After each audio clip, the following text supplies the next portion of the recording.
Mabilis na lumipas ang mga araw. Kababalik lang ni Amanda kasama ang mga magulang niya mula sa 1-week vacation nila sa Thailand at 1 week din sa Boracay.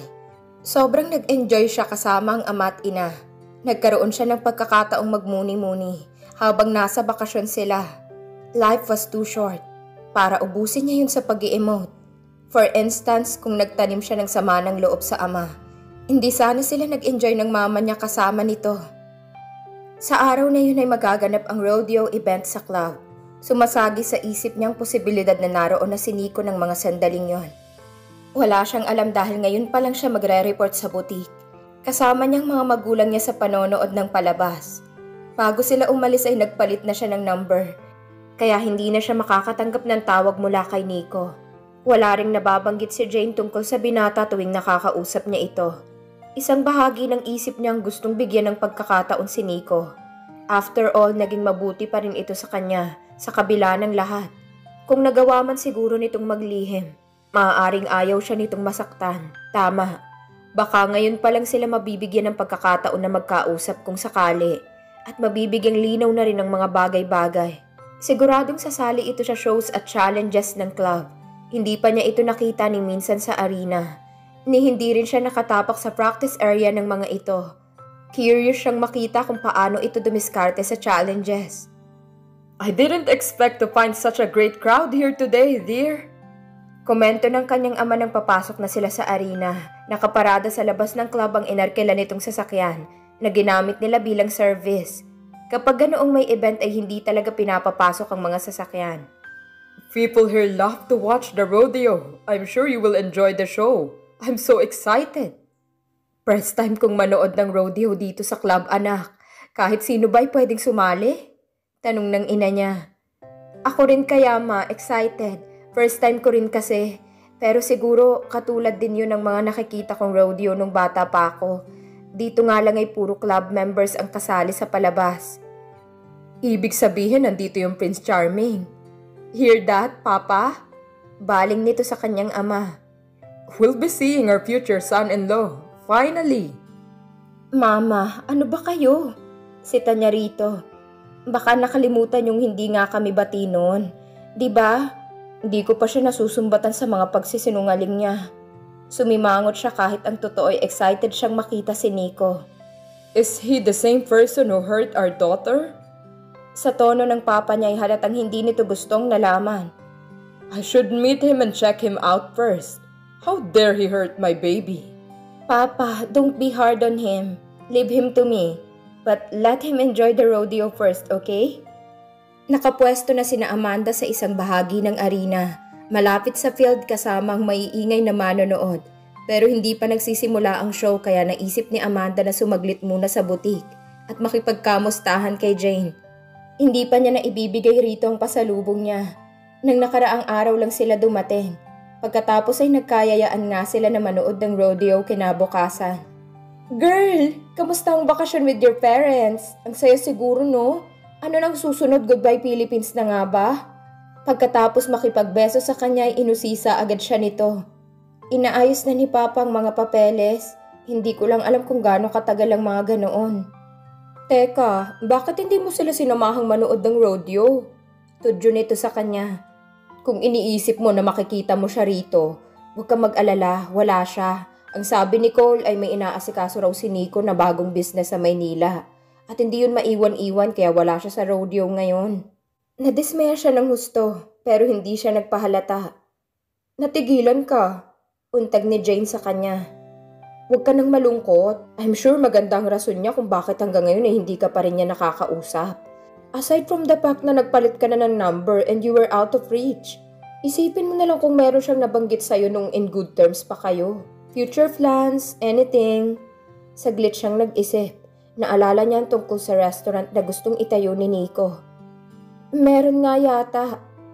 Hayaan mo na, sabi na lang niya. Babalikan ko na sina Mama at Papa ha? Okay, gora ka na.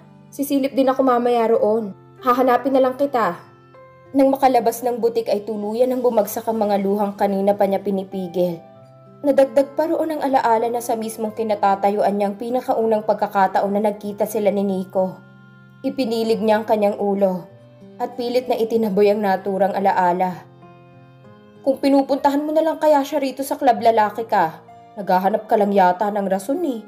Gusto mo bang matulad sa pinsan mo? Kausap ni Nico si Jane sa telepono at nakikibalita siya rito tungkol kay Amanda. Nauna nang sinabi ni Jane na dumating na ang ama ni Amanda sa Masbate at isinamang mag-ina sa pagbabakasyon kung saan. Binanggit din ni Jane kung paano na-disappoint si Amanda nang malamang hindi siya kasama sa rodeo ng araw na yon. Mag-effort ka kasi. Panay yung bato ko ng impormasyon sa'yo, wala ka pa rin napagpapasyahan. Kapag malaman ni Amanda ang tungkol dito, baka kami naman na mag-away nun. Magsalita ka naman, Nico. Ha? Wala siya sa sarili ng mga sandaling yon. Jane, hindi ko pwedeng iwan ang construction site eh. Ganito na lang. Baka pwede mong gawa ng paraan para makaluwas si Amanda. Tapos dito na lang kami magkita. Aalis na naman siya, ngayon pa nga lang siya nakakapasok ng regular mula nang dumating ang papa niya. Tapos paluluwasin mo na naman? Ibang klase ka rin ha? Lakas mo naman sa akin no? Napabuga siya ng hangin. Please, Jane. Kung pwede lang niyang sabihin dito na kaya hindi siya makalayo ng Maynila ay dahil may mga mata na nagbabantay sa kanya. At pwede siyang masundan sa bull riding club kung hindi siya mag-iingat. Mas mabuting hindi na muna siya tumapak ng Masbate para malayo sa gulong mga kapwa club members niya. Hindi pa nga siya nakakabawi sa atraso niya kay Mateo dahil sa ginawa ng magaling niyang pinsan. Dadagdagan na naman niya. Oo na, gagawan ko na ng paraan para magkita na kayo. Naku, Nico ka. Dapat ay malaking bayad ang sinisingil ko sa'yo dahil sa mga pinapagawa mo. I owe you big time, Jane. Isang araw ay makakabawi rin ako. Ngayon, ang kailangan na lang niyang pag-isipan ay kung paano sila magkikita ni Amanda na hindi malalaman ni Gwen o ni Gio. Malakas ang pakiramdam niya na nagkasundo ang dalawa sa pagbabantay sa kanya. Ngayon ka pa ba aatras? Singhal ni Gio kay Gwen na tila naduduwag na sa plano nila. Sisirain mo lang naman ang pagkikita nila. Oh, kailangan mo lang maunang dumating sa House of Jane bago pa dumating si Amanda roon. Nakaplano ng lahat ng gagawin nilang panggugulo sa nakatakdang pagkikita ng magaling niyang pinsan at ng ex-girlfriend niya. Mabuti na lang at magaling ang espiya niya sa kabilang bahay na si Auring. Katulong ito ni Nico na binayaran niya para sumagap ng impormasyon para sa kanya. Hindi na kasi siya nakakalapit sa bahay ng mga ito. Simula nang maglasing siya at mag-amok sa subdivision. Ikaw lang ang may rason para lumapit kay Nico nang walang kahirap-hirap. Remember, magpapaalam ka lang naman, di ba? Pilit na pangungumbinsi niya kay Gwen.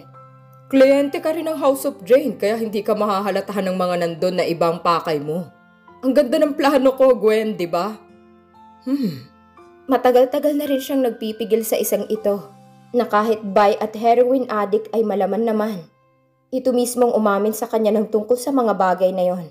Di umano'y may hinala ito na nabuking ito ng bobong pinsan niya at masyado lang gentleman ang buwisit na Nikong yon. Kaya hindi iyon tahasang masabi kay Gwen. Well, pareho silang drug addict ni Gwen. Nagte-therapy lang daw ito ngayon, kaya ganoon na lamang ang pagtutol na mag-join sa kanya kapag tumitira siya. Isang araw ay bibigay ka rin, Gwen. Napangisi siya sa isiping yon. Pero naburang ngising yun nang maalala si Amanda. Hindi lang siya drug addict, kundi kay Amanda rin. At hindi siguro siya matatahimik hanggat hindi ito bumabalik sa kanya. Oo na, gagawin ko na. Pagbayag nito sa wakas. Kung di lang malaking naitulong mo para kay Daddy. Inirapan siya nito. Ilang araw pagkatapos makipag-break ni Amanda sa kanya, nabalitaan niya mula kay Auring na nakipag-break na rin si Nico kay Gwen. Noon niya ito kinontak. Nagkaroon ng mild stroke ang ama nito dahil sa konsumisyon na dinanas ng matanda rito. Yun ang rason kung bakit pumayag na magpa-therapy uli si Gwen. Bagay na na-undergo na nito ng maraming beses na. She was a disturbed person at maraming hang-up sa buhay. Kung tawagin niya ito ay baliw. Nagtataka rin ako sa pinsan kong yun. Pwede namang sakyan na lang ang trip mo. Gaya ng pagsakay niya sa mga toro sa bull riding club. Pero masyado talagang good boy. Bull riding club? Saan yun? Bakit ngayon ko lang nalaman? Sa Masbate. Pero hindi na siya nagpupunta ron. Busy siya sa ipinapatayong restaurant building. Ganun pala ha? Tumaas ang isang kilay nito at tumangutango. O paano? Nilapitan niya ito para magpaalam na rito. Huwag mong kakalimutan ha. Magsuot ka ng revealing na damit. Hindi siya nakapagpigil at pinisil ang bilog na pang-upo nito bago umalis.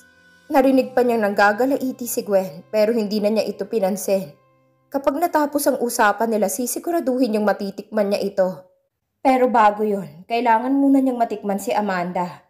Hindi siya papayag na dumaan ito sa mga kamay niya na hindi man lang niya nalawayan. Pagpasok ni Nico sa House of Jane ay agad siyang nilapitan ng isang sales lady roon. Good morning, sir. Welcome to the House of Jane. Is there anything I can do for you? Nagkunwari siyang interesado sa mga nakadisplay na damit. Binusisi niya ang ilang piraso. Wala naman siyang magustuhan sa mga yon. Para kay Mrs. ba ang hanap niyo, sir? O sa girlfriend niyo? Meron ho kasi kaming latest design sa banda roon. Ah, hindi. Okay lang ako rito. Maagap na sagot niya. Ang totoo, ibang sadya ko rito. Nariyan ba si Amanda? Si Miss Amanda ang hanap niyo? Kaano-ano niya kayo, sir? Sadyang ibinitin niya ang sagot. Nasa opisina niya si Miss Amanda. Sino ho ang sasabihin kung naghahanap sa kanya? Sabihin mo na lang na nandito si Nico.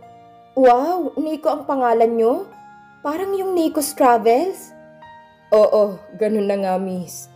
May nakita siyang sopa sa di kalayuan at nagtungo roon para doon na lamang maghintay. May ilang magazines na naroroon at binuklat-buklat niya habang tinatawag ng sales lady si Amanda. Nico, is that you? Bigla siyang nag-angat ng muka. Gwen? Ako nga! Sa dami ng lugar na pwede tayong magkita dito pa. What are you doing here? Walang babalang lumapit ito at hinalikan siya pagkasabi niyon. Gwen! Napatayo siya para makalayo rito. May pinuntahan lang ako rito. Actually, ibibili ko ng damit ng mama ko para sa isang party. Ikaw, anong ginagawa mo rito? Ako? Anong ginagawa ko rito? Nagsha-shopping din. O hindi mo pa pala alam na minsan ay nagmamodel din ako para sa HOJ. May isa kasi akong friend na naka-attend ng mini fashion show ng House of Jane sa Masbate. At sa pagkakaalala ko, parang nabanggit niya na nakita ka niya roon. Mukhang maraming tao ron ha? At nagtayo pa si Jane ng outlet doon. Siya ang in-house designer ng bull riding club. The club members and their wives or girlfriends. Ako? Nakita niya sa Masbate? Ano naman ang gagawin ko ron? Pagpapatay mali siya niya. Bagaman naalala niyang sinabing yun ni Gwen. Sinasabi na nga ba't makakarating ditong balitang naroroon siya. At nalaman ko pang member ka ng club na yon. Nico ha? Madaya ka rin. Napaka-secretive mo. But then, past na yon. Umungol siya. Well, nakaraan na yon, Nico. Nag-get over ko ng kabiguan ko sa'yo. At kaya ako nandito ngayon. Dahil bibili ako ng mga damit na dadalhin ko sa US. Aalis na ako for good this time. Lola died. At itutuloy ko na roon ang plano kong pag-aaral ng fashion merchandising. Since nandito ka ay magpapaalam na rin ako sa'yo. For good ka na sa US? Nakahinga siya ng maluwag. Isa lang ang ibig sabihin niyon. Makakalaya na siya rito ng tuluyan. Pero may isang pabor lang akong gustong hilingin. Nico, can I kiss you for the last time? Naging agresibo na rin ito. Hindi pa man siya nakakapag-react ay nakalambitin na ito sa kanya. Teka, Gwen! Nahalikan na siya nito sa mga labi bago pa niya natapos ang sinasabi. Ngaling-ngaling itulak niya ito pasalya sa sahig. I will always love you, Nico. Sabi pa nito nang tigilan siya sa paghalik. Pero muli siya nitong hinalikan. This time ay nakaiwas na siya rito. Ngunit nahagip naman ng mga mata niya ang babaeng nakatayo sa di kalayuan sa kanila.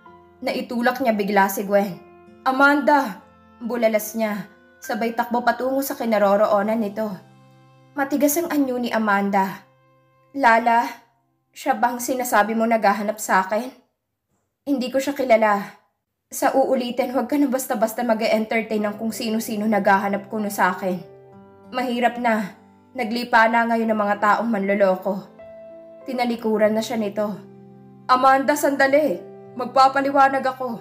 Hindi totoong nakita mo. Amanda! Sir, ang mabuti pa siguro ay umalis na lang kayo para maharap ko ng customer ko. sabi ng sales lady na tinawag ni Amanda na Lala. Ay, you're right. Tulungan mo nga ako ritong pumili ng damit. Mabilis na sabi ni Gwen. Ngaling-ngaling upakan niya ito. Pero sa halip na gawin yun ay sinundan niya si Amanda. Guard, paki-assist nga palabas ang lalaking nasa labas ng pinto. Ginugulo niya ako. Kung hindi mo pa rin mapapaalis, tumawag ka na ng pulis. Nasira na naman ang araw na inakala ni Amanda na okay na. Lalo na nang sabihin ni Lala kanina na may bisita siyang nagngangalang Nico. Iyon pala ay madadatnan niya itong nakikipaghalikan sa isang customer nila. Wala itong ipinagkaiba sa pinsan nito. Hindi na siya natuto. Amanda, let me explain, please. Pagsusumamo ni Nico sa labas ng pinto. Hindi ko ginustong nakita mo. Si Gwen ang nag-initiate ng halik. Pakinggan mo naman ako, please. Umalis ka na, Nico. Tama nang nakita ko. Hindi ko na kailangan marinig ang paliwanag mo. Nanggagalaiti siya. Kitang-kita na niyang ebidensya ay itinatanggi pa nito iyon. Ikaw man o ang babaeng yun ang unang humalik, naghalikan pa rin kayo. At kitang-kita ko yun. Pero hindi ko nga ginusto yun. Binigla ako ni Gwen. Siguro naman ay nakita mo rin na tinangka niya akong halikan uli, pero umiwas na ako. Paniwalaan mo naman ako. Ang tagal ko naghintay na magkausap tayo. Marami pa akong ipapaliwanag. Nasira na ako sa'yo ng pinsan ko, pero hindi man lang ako nagkaroon ng pagkakataon na sabihin ang panig ko. That's unfair, Amanda. Bagay lang sa'yo yan. Singhal niya. I don't deserve this. Balik sigaw ni Nico. Nasuntok nitong pinto na ikinagulat niya.